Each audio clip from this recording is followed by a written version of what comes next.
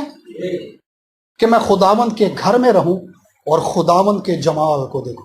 ایک ہی درخواست ہے کہ میں خداوند کے گھر میں رہوں اور خداوند کے چہرے کی خوبصورتی کو دیکھوں۔ کیا ریلیشن ہے اس کا؟ کہ اس کا دل اس بات کے لیے کس قدر بھرا ہوا ہے۔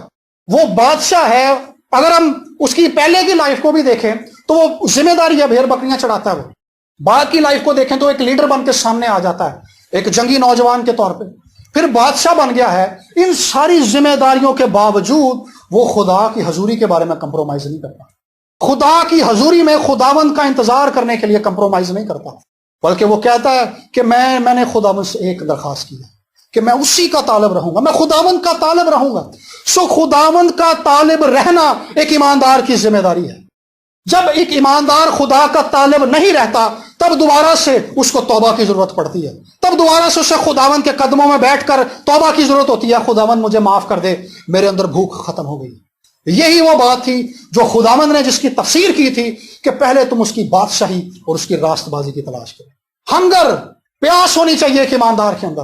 یہ پیاس جب ایماندار کے اندر ختم ہو جاتی ہے تو وہ کمزور ہونا شروع ہو جاتا ہے، اس کو حالات بھی عام ہی نظر آنا شروع ہو جاتے ہیں، وہ خدا کے ہاتھ کو بھی اپنے حالات میں کام کرتا ہوا نہیں دیکھتا، اسے لگتا ہے کہ یار نہ تو میری فیملی کا کچھ ہو سکتا ہے، نہ تو میرا کوئی اچھا مستقبل ہے، نہ میرے ملک کا کوئی اچھا مستقبل ہے۔ وجہ کیا ہے؟